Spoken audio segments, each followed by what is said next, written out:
Hello students, Gauss theorem and its application ऐसा ये chapter अपन complete कर चुके। उसके आगे का काम करते हैं। लेसन नंबर 3 है इलेक्ट्रिक पोटेंशियल, उसको आज स्टार्ट करते हैं। तो क्या होता है इलेक्ट्रिक पोटेंशियल? 10th में आप पढ़कर आए हो थोड़ा बहुत इलेक्ट्रिक पोटेंशियल के बारे में। कहाँ पर पढ़ा है थोड़ा ध्यान आएगा तो आपको। तो ओम्स लॉ में आपने पढ़ा था, क्या पढ़ा था? V = IR। I is the electric current, R is the resistance. Here V is the electric potential difference of the circuit। वही इलेक्ट्रिक पोटेंशियल डिफरेंट है, इसको अपन यहाँ पर पढ़ने वाले हैं। तो देखेंगे क्या होता है। सबसे पहले हम इसका डिस्कशन करते हैं अबाउट द डेफिनेशन। तो डेफिनेशन क्या है? तो इसकी डेफिनेशन है इलेक्ट्रिक पोटेंशियल की, the work done to carry unit charge, the work done to carry unit charge from infinite to electric field at that point, this is stored या this is said to be electric potential. तो कोई charge है, हमने carry किया है infinite से, किसी charge को हम कैरी करके लेकर आते हैं। कहाँ पर लेकर आते हैं? किसी इलेक्ट्रिक फील्ड में लेकर आते हैं, किसी इलेक्ट्रिक फील्ड में लेकर किसी पर्टिकुलर पॉइंट तक लेकर आते हैं। तो यहाँ से लेकर यहाँ तक चार्ज हमने जो कैरी किया है, इस पूरे में कोई ना कोई डिस्प्लेसमेंट होगा अगेंस्ट द फोर्स, और जो डिस्प्लेसमेंट से जो वर्क डन स्टोर्ड होगा, the work done is stored to carry unit charge. तो टोटल वर्क डन जो है उसमें अगर हम चार्ज की डिवीजन कर देंगे तो that is said to be unit, the work done to carry unit charge. और जो वर्क डन होता है तो work done to carry unit charge. Charge हम लेते हैं टेस्ट चार्ज, हम पहले भी डिस्कशन कर चुके हैं। तो टेस्ट चार्ज है Q0 से रिप्रेजेंट करते हैं, दिस इज Q0। तो the work done to carry unit charge is said to be electric potential at that point. तो फॉर्मूला क्या हो जाता है? V = W/Q0। अब यूनिट देखेंगे इसकी, तो यूनिट क्या होगी?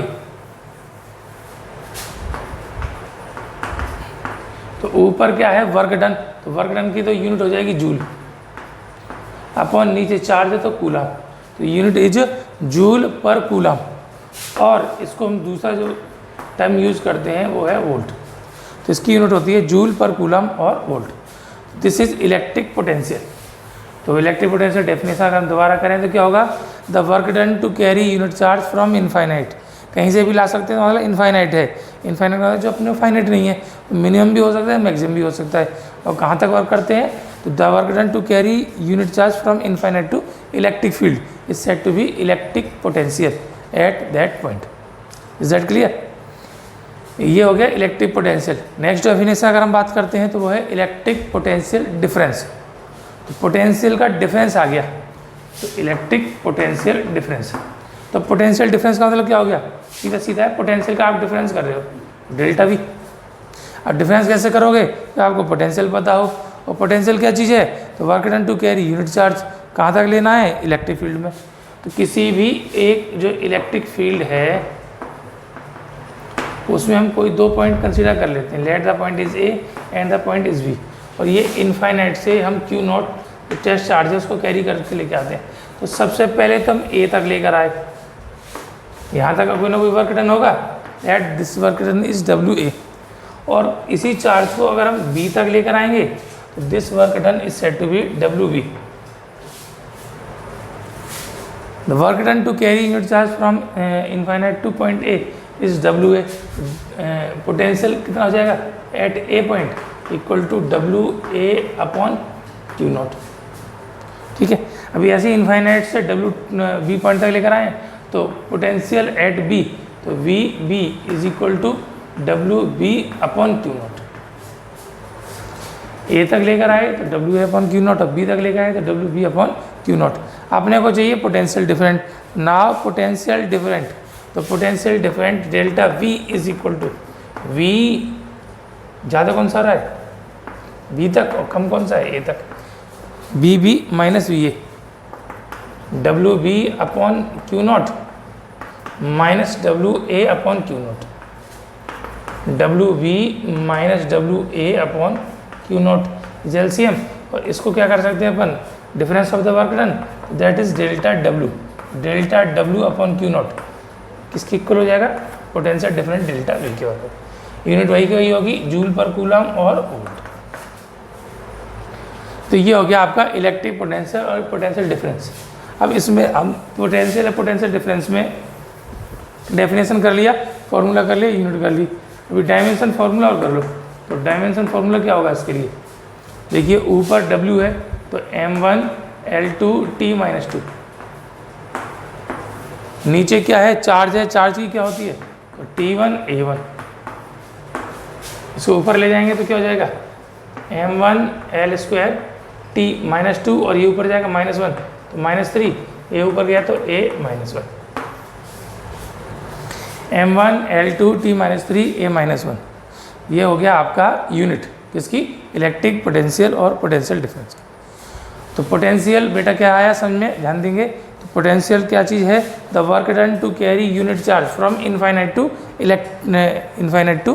Electric field is said to be electric potential, और the work done to carry unit charge in electric field from one point to another point that is said to be potential difference.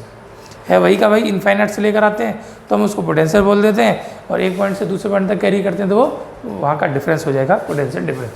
Unit is joule पर coulomb और volt, और dimension formula m1 L² T-3 A-1। दूसरी बात ये है क्या चीज़, basically work done है, और वर्क कैसी क्वांटिटी है तो वर्क एक स्केलर क्वांटिटी है, इसलिए पोटेंशियल डिफरेंट भी क्या हो जाता है, this is a scalar quantity. Electric field intensity हमने जो ली थी या फोर्स लिया था वो वेक्टर क्वांटिटी थी, लेकिन ये क्या है, एक स्केलर क्वांटिटी है। ठीक, चलिए अब इसमें एक दो जो डेरिवेशन है छोटे छोटे से उनको अपन देख लेते हैं। तो सबसे पहले अपन पहला डेरिवेशन देखते हैं। तो पहला डेरिवेशन क्या है, जैसे अपन ने इलेक्ट्रिक फील्ड वाले चैप्टर में किए थे तो उसमें निकाला था हमने इलेक्ट्रिक फील्ड इंटेंसिटी। तो क्या था, force per unit charge F/Q0। यहाँ वर्क पर यूनिट चार्ज है तो W/Q0 है, लगभग सिमिलैरिटीज़ है। तो वहाँ पर F/Q0 था, यहाँ पर W/Q0 है। फिर उसके बाद हमने क्या निकाला था, electric field intensity due to point charge. Point charge की वजह से इलेक्ट्रिक फील्ड निकाला था, वैसा वैसे ही हम पॉइंट चार्ज की वजह से इलेक्ट्रिक पोटेंशियल भी कैलकुलेट करने वाले हैं। तो इलेक्ट्रिक पोटेंशियल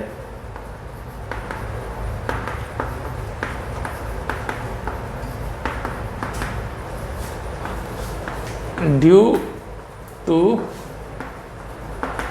पॉइंट चार्ज,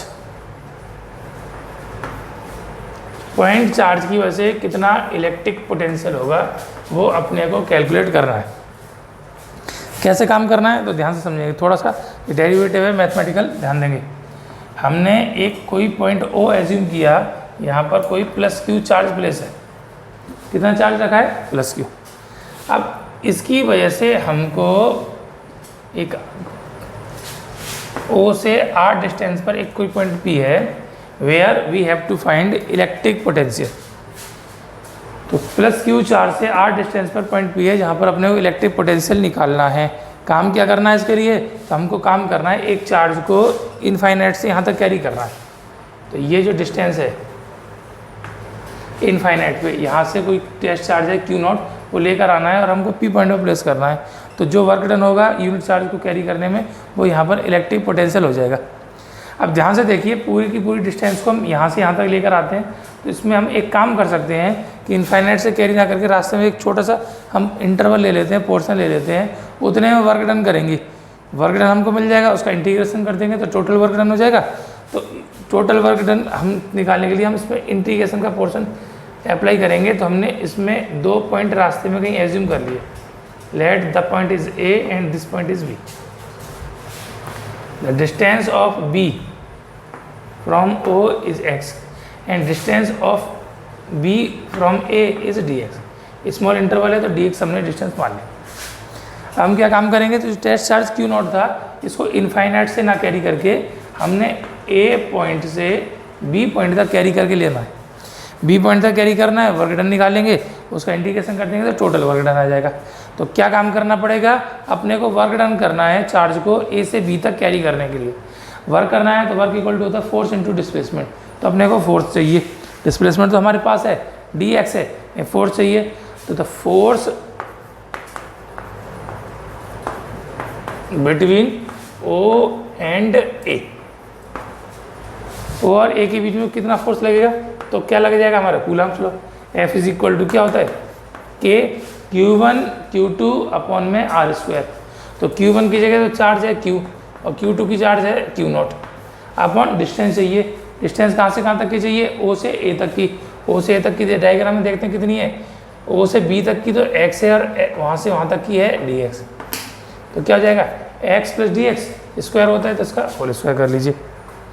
अभी dx एक स्मॉल इंटरवल है, एक छोटा सा डिस्प्लेसमेंट है, तो here dx is less than with respect to x, बहुत छोटा है इसलिए हम इसको क्या कर सकते हैं negligible. Now force F is equal to तो K Q0 अपॉन में क्या आया x स्क्वायर। तो अगर charge test charge Q0 a point पर प्लेस है तो उस पर कितना इलेक्ट्रोस्टैटिक फोर्स लगेगा, तो अपन ने कूलम्ब्स लॉ से निकाल लिया है, that is equal to K Q0 upon x square. ठीक है, अभी डायरेक्शन ऑफ फोर्स कैसी होगी, तो डायरेक्शन ऑफ फोर्स ये पॉजिटिव चार्ज है, टेस्ट चार्ज पॉजिटिव होता है, तो डायरेक्शन ऑफ फोर्स जो होगी वो रिपल्सन की होगी, मतलब इसको बाहर की तरफ धक्का देगा। हमको डिस्प्लेसमेंट करना है A से B तक, तो अगेंस्ट द फोर्स डिस्प्लेसमेंट करना है। तो now work done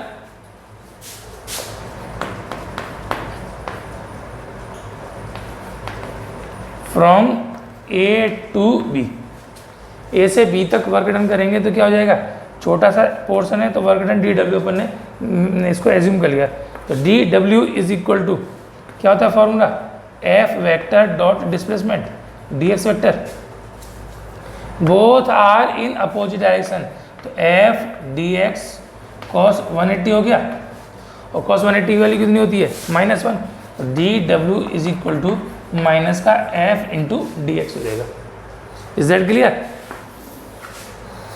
value F की पुट कर दो तो DW is equal to minus का Q0 upon x square into dx। तो हमने चार्ज Q0 को A से B तक कैरी किया है, एक स्मॉल डिस्प्लेसमेंट dx तक, अगेंस्ट द फोर्स F, तो वर्क डन कितना आया माइनस का Q0 upon x square into dx। This is the work done. ये छोटा सा पोर्शन हम इस इलेक्ट्रिक फील्ड में डिस्प्लेसमेंट कर रहे हैं, तो उसके लिए वर्क डन ये आया, और सारे के सारे वर्क डन इसी के जैसे होंगे। इसीलिए नेट वर्क डन या टोटल वर्क डन निकालने के लिए हमको क्या करना पड़ेगा, इंटीग्रेशन करना पड़ेगा। तो now work done to carry charge Q0 from infinite to point P, infinite से P पॉइंट तक हमको लेकर आना है। इसमें टोटल वर्क डन कितना होगा, तो W is equal to integration of DW, DW की वैल्यू पुट करो तो कितना है माइनस का Q0 अपॉन x स्क्वायर और dx। ठीक, अब ध्यान देंगे ये जो हम इंटीग्रेशन कर रहे हैं तो एक डेफिनेट इंटीग्रेशन होगा। डेफिनेट क्यों होगा, क्योंकि हमको पता है कहाँ से कहाँ तक का करना है। तो कहाँ से कहाँ तक का करना है, तो हमको करना है इनफाइनाइट से, और कहाँ तक करना है पॉइंट B तक का। किसके रेस्पेक्ट हो रहा है, तो रेस्पेक्ट हो रहा है x के, x मतलब डिस्टेंस। तो डिस्टेंस के रेस्पेक्ट जब इंटीग्रेशन हो रहा है तो लिमिट डिस्टेंस की लगेगी। तो कहाँ से स्टार्ट किया, इनफाइनाइट से, और कहाँ तक किया P पॉइंट तक। तो यहाँ से इनफाइनाइट तक की डिस्टेंस तो इनफाइनाइट है, और यहाँ से P तक की डिस्टेंस कितनी है R। तो लिमिट कहाँ से कहाँ तक की हो जाएगी, फ्रॉम इनफाइनाइट टू R। तो इंटीग्रेशन करेंगे तो लिमिट हमारे पास कहाँ से कहाँ तक आ जाएगी, infinite to R।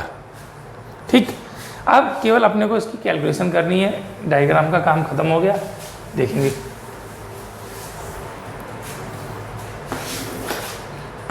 W is equal to, इसमें इंटीग्रेट करेंगे तो minus K constant, Q constant, Q0 constant, बाहर गया, बचा क्या 1 upon x square dx, limit infinite to R। ठीक, तो W is equal to minus का Q0, ये तो है। अभी इस x स्क्वायर को हम क्या कर सकते हैं, ऊपर ले जाएंगे तो power -2 dx, limit infinite to R। Formula होता है, we know that integration of x to the power n with respect to x की power n dx is equal to, तो क्या होता है formula, x to the power n+1 upon n+1। ठीक, वही formula अपन यहाँ पर यूज करने वाले हैं। तो W is equal to minus का Q0, x to the power n की जगह -2, तो -2 + 1 अपॉन में -2 + 1, limit infinite to R. W is equal to minus का K Q नॉट। अंदर देखेंगे क्या बचा, अंदर बचा x to the power -1 upon -1, limit infinite to R. ये -1 बाहर लेकर आओ ब्रैकेट के बाहर, और -1 जैसे ही ब्रैकेट के बाहर लेकर आएंगे तो क्या बचेगा हमारे पास result,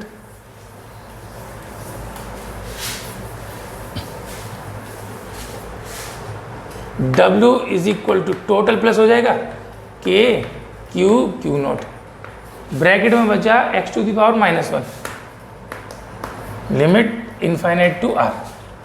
W is equal to plus K Q nought, x to the power -1 इसको हम लिख सकते हैं 1 अपॉन x, लिमिट कितनी है इनफाइनाइट टू आर। इसको x टू दी पावर -1 है, नीचे ले जाएंगे तो पावर चेंज हो जाएगी, प्लस का हो जाएगा टर्म, तो 1 अपॉन x बचेगा। अब अपन यहाँ पर लिमिट लगाएंगे तो now W is equal to K Q naught, upper limit तो x की जगह क्या लगाएंगे r, तो 1 अपॉन r, माइनस लोअर लिमिट तो x की जगह क्या लगाएंगे इनफाइनाइट, तो 1 अपॉन इनफाइनाइट। 1 अपॉन इनफाइनाइट की वैल्यू क्या होती है 0, तो W is equal to K Q naught, ये बचा 1 अपॉन r और -0, 1 अपॉन r में से घटाएंगे तो 1 अपॉन r बचेगा, तो W equal to K Q naught, और ये बचा 1/r। It means work done, total work done कहाँ से किया है हमने, इनफाइनाइट से किया है, कहाँ तक किया है, r डिस्टेंस तक किया है, तो वर्क डन कितना आ जाएगा, now total work done W is equal to K Q naught upon r। तो चार्ज हमने Q नॉट से चार्ज है उसको इनफाइनाइट से और Q चार्ज से r डिस्टेंस तक कैरी किया, तो वर्क डन कितना आया K Q naught upon r। अब अपने को निकालना है यहाँ पर पोटेंशियल, तो नाउ इलेक्ट्रिक पोटेंशियल,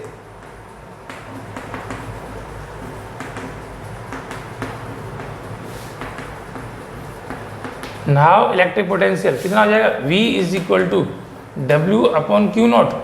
अभी हम चार्ज Q नॉट लेकर आए तो Q नॉट का डिवीजन होता, अगर Q चार्ज लेकर आते तो Q का डिवीजन होता, तो जिस चार्ज को आप कैरी करते हो उसका डिवीजन करते हैं तो क्या आएगा वैल्यू, तो वैल्यू पुट करेंगे तो K Q naught upon R, और टोटल का अपॉन है Q नॉट कैंसिल आउट, तो V is equal to K Q/R।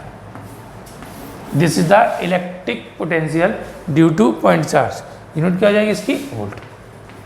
Scalar quantity है तो डायरेक्शन का कोई इसमें चक्कर नहीं है।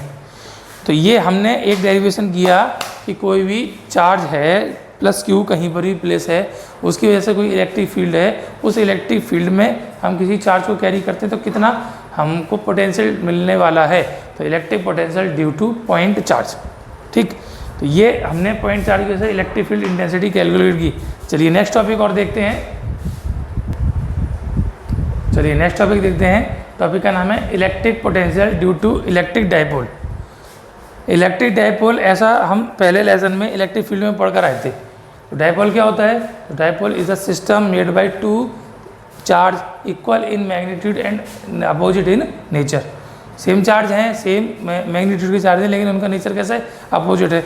उनसे एक ऐसा सिस्टम बनता है। शर्त एक और थी, द डिस्टेंस बिटवीन देम या separation between them is minor. एक माइनर सेपरेशन पर अगर दोनों चार्ज प्लेस हैं तो the system is said to be electric dipole. तो डाइपोल की वजह से अपने इलेक्ट्रिक फील्ड कैलकुलेट किया था। अभी अपन करने वाले हैं इलेक्ट्रिक पोटेंशियल। तो इलेक्ट्रिक फील्ड में हमने जो केस किए थे, तो 2 केस किए थे, उसके बाद तीसरा केस आपको और बताया था।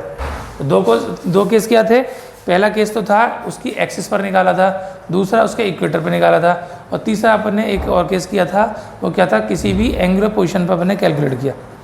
वहाँ पर वैल्यूज कैलकुलेट करने के लिए डायरेक्शन चाहिए थी। ये स्केलर क्वांटिटी है, इसमें डायरेक्शन की कोई नीड नहीं है। तो सीधा सीधा हम इसको कैलकुलेट करने वाले हैं। तो कैसे करने वाले हैं, let a electric dipole A B made by 2 charge -Q and +Q। The distance between them is 12, यानी हाफ डिस्टेंस है, अनदर हाफ डिस्टेंस है, मिड पॉइंट इसका कोई O है। We have to calculate electric potential at point P. The distance of point P from midpoint O is R. And its angular position is theta. O से R distance और theta angular position पे कोई point भी है जहाँ पर अपने को इलेक्ट्रिक पोटेंशियल कैलकुलेट करना है इस डायपोल की वजह से। अभी दो चार्ज हैं तो दोनों अपना अपना इलेक्ट्रिक पोटेंशियल अलग अलग यहाँ पर डेवलप करेंगे या जनरेट करेंगे। तो कितना इलेक्ट्रिक पोटेंशियल होगा, ए से भी हमको चाहिए, बी से भी चाहिए। तो इसके लिए दोनों का हमको चार्ज तो पता है, डिस्टेंस और चाहिए।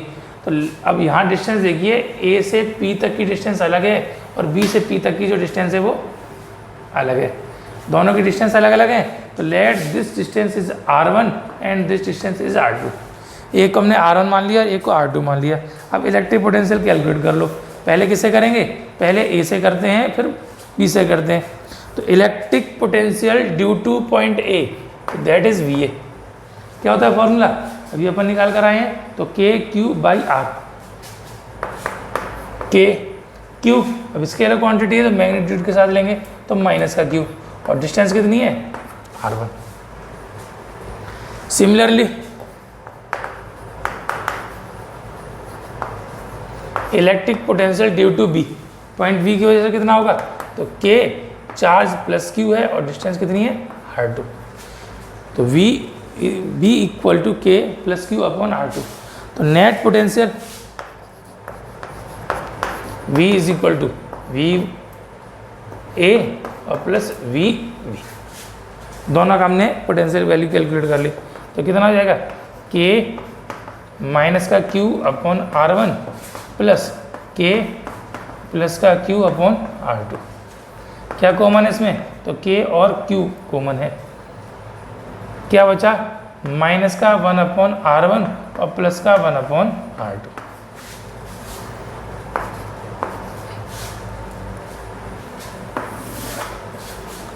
v is equal to K Q. LCM लेंगे तो एलसीएम कितना हो जाएगा, r1 इंटू r2। यहाँ कितना हो जाएगा, माइनस का r2 और प्लस का r1। तो रिजल्ट आ गया v is equal to K Q r1 minus r2 upon r1 into r2। अब ये हमने इक्वेशन 1 में इसको एज्यूम कर लिया। ऐसा क्यों किया, क्योंकि r1 और r2 दोनों अननोन क्वांटिटी है, उसके टर्म में ये रिजल्ट आया। हमको कैलकुलेट करना है रिजल्ट r और थीटा के टर्म में, क्योंकि गिवन हमको जो डेटा है वो r एंड थीटा है। तो r उसकी पोजीशन होगी, थीटा एंगुलर पोजीशन होगी जहाँ पर कैलकुलेशन करनी है। अब इस r1 और r2 को कन्वर्ट करना है r और थीटा के टर्म में। तो कैसे करेंगे, तो इसके लिए ध्यान देंगे, थोड़ा सा ज्योमेट्रिकल अरेंजमेंट है। ये OP जो लाइन है जिसकी डिस्टेंस r है, अब इसको अगर हम थोड़ा सा एक्सटेंड करते हैं, एक्सटेंड करेंगे उसके बाद हम A से इस पर एक नॉर्मल डाला, नॉर्मल डाला, एंगल 90 है। तो ये AC पॉइंट हो गया। ऐसे ही B से हम यहाँ पर एक नॉर्मल डालते हैं, तो हमने इसको D मान लिया, ये भी एंगल 90 हो गया। ऐसा क्यों किया, तो ध्यान कीजिए, according to the definition the separation between A and B is minor. A और B के बीच की जो डिस्टेंस है बहुत माइनर है। अब उस केस में अगर हम इसको देखते हैं तो A से O तक की और ज़्यादा छोटी हो जाएगी, लेकिन हम देखते हैं कि ये इस साइड को एक्सटेंड करते हैं तो ये जो सेपरेशन होगा AC नेग्लेक्जिबल हो जाएगा। इसका मतलब क्या होगा, तो डिस्टेंस A से लेकर P तक की है वो डिस्टेंस C से P के अप्रॉक्सीमेटली इक्वल हो जाएगी। सेम कंडीशन यहाँ से B से लेकर P तक की और D से लेकर P तक की जो डिस्टेंस है वो भी लगभग कैसे हो जाएगी, इक्वल हो जाएगी। ऐसा करने से अब हम इसको A से P तक की जो डिस्टेंस है R1 को A से P से C तक की डिस्टेंस यानी R के टर्म में हम इसको कन्वर्ट कर सकते हैं। तो कैसे करेंगे, ध्यान दीजिए, ये थीटा है, ये वर्टिकल अपोजिट है, ये भी थीटा हो जाएगा। A से O तक की डिस्टेंस L है और O से B तक की डिस्टेंस L है। अभी हमको ट्रायंगल मिलने वाले हैं। एक ट्रायंगल मिला, क्या मिला, ACO। तो A से नॉर्मल डाला C पर और ये O हो गया। एंगल हमको O पर चाहिए, ये थीटा है। A से O तक की डिस्टेंस L है, हमको ये साइड चाहिए C से O तक की। तो CO निकालेंगे तो क्या लगाएंगे यहाँ पर, कॉस। तो cos theta equal to base upon hypotenuse. Base का मतलब CO और हाइपोटेनियस का मतलब AO। तो now CO is equal to AO into cos theta. तो CO AO की वैल्यू कितनी, L। तो L कॉस थीटा हमको मिल जाएगी, किसकी साइड, सी से लेकर ओ तक की। सेम कंडीशन यहाँ पर है, दूसरा ट्रायंगल अगर हम लेते हैं तो हमने नॉर्मल कहाँ से डाला है, बी से, कहाँ पर डाला है, डी पर, और ये ओ, एंगल थीटा ये 90, बी से ओ तक एल, सेम कंडीशन आ जाएगी। तो यहाँ पर भी क्या आ जाएगा, cos theta is equal to D O upon L, तो D O is equal to L cos theta. C O भी हो गया हमारे पास एल कॉस थीटा और डी ओ भी एल कॉस थीटा हो गया। अब ये जो एक्सटेंड हमने किया है जितना साइड, उस हिसाब से देखते हैं। तो here A and C both are closer to each other, तो now the distance from A to P is approximately equal to the distance C to P. A और सी पास पास हैं, तो ए से पी तक की जो डिस्टेंस है वो सी से पी तक की डिस्टेंस के अप्रोक्सीमेटली इक्वल आ जाएगी।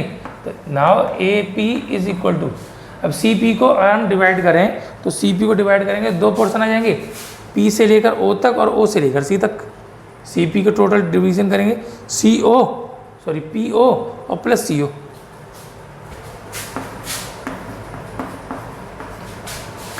ए to P is R one, P to O is R, और ये कितना है, L cos theta. R one की वैल्यू हमारे पास कितनी आ गई, this is equal to R plus L cos theta. Similarly दूसरी साइड निकालते हैं, तो दूसरी साइड कहाँ से कहाँ तक की, B to P approximately equal to D to P हो जाएगा। अब सी पी से निकाला था तो इतना हमारी एक्स्ट्रा हुई थी, यहाँ से इतनी कम हो जाएगी, तो इस टोटल साइड पी ओ में से डी ओ घटा देंगे, this equal to P O minus D O. तो आर टू, पी से लेकर ओ तक की आर, और ये एल कॉस थीटा। तो R1 और R2 दोनों की वैल्यू हमने कैलकुलेट कर ली। एक की आई है हमारी R plus L cos theta, दूसरे की आई है R minus L cos theta. तो ये दोनों की दोनों वैल्यू हम कहाँ पर पुट कर दें, R1 और R2 की वैल्यू इक्वेशन 1 में पुट कर देंगे। तो on putting these values in equation 1 we get, value put कर दो फ्रॉम इक्वेशन 1।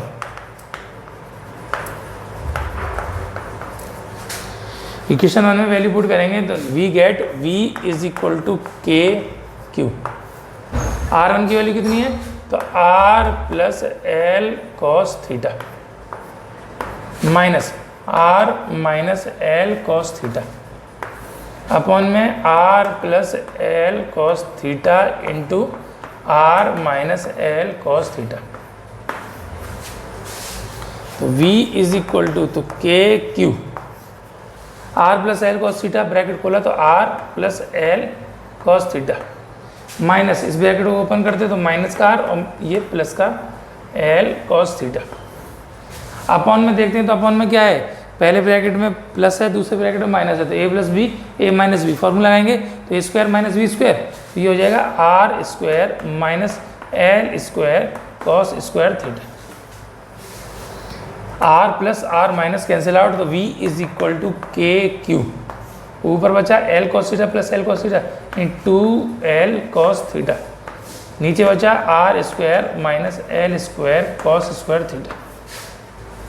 ठीक, डायपोल के बारे में अपन पहले भी डिस्कशन कर चुके हैं। तो the separation between two charges is minor, तो it means L is minor with respect to R, therefore L square is more less than with respect to R square. हमको चाहिए L square cos square theta. अब dependency किसकी value के ऊपर है, तो cos की वैल्यू के ऊपर है, कॉस की स्क्वायर वैल्यू के ऊपर। We know that the value of cos angle, cos angle की वैल्यू क्या होती है, ध्यान करेंगे, ये 0 है, ये π/2 है, ये पाई है, ये 3π/2 है और ये 2π है। वह पूरा चक्कर मार दें, 0 to 90, 90 to 180, 180 to 270, 270 360, ये पूरा एक साइकिल होता है। The value of cos 0 is equal to +1, cos 90 की 0, 180 की -1, 270 की 0, फिर +1 0 -1 0। तो इसकी जो लिमिट होती है वो कहाँ से कहाँ तक होती है, -1 से +1।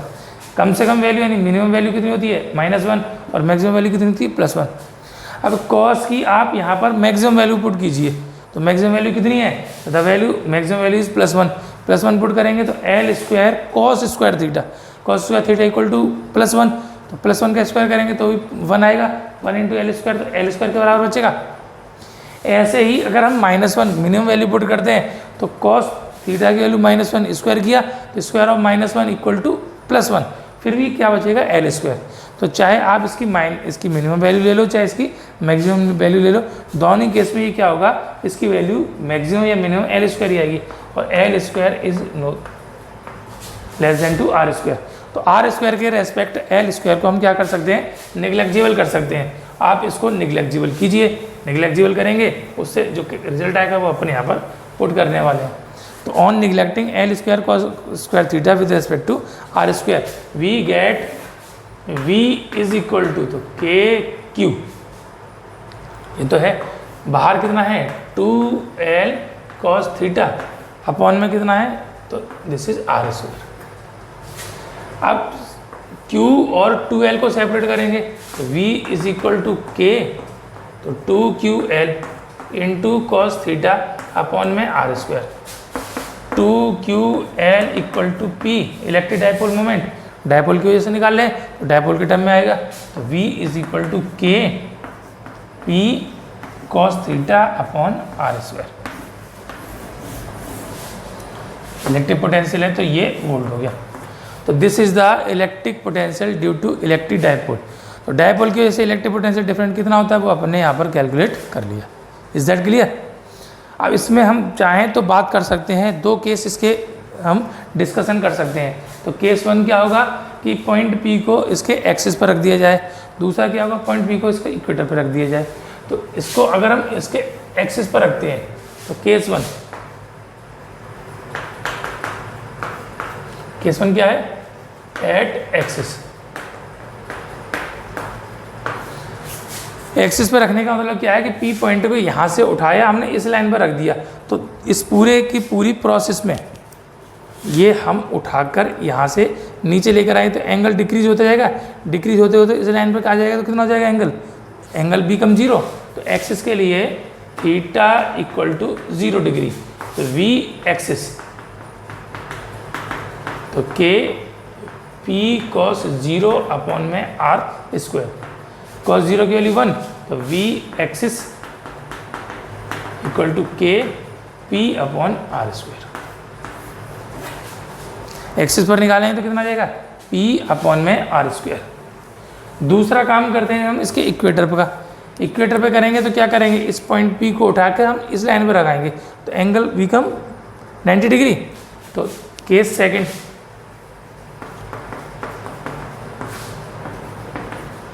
एट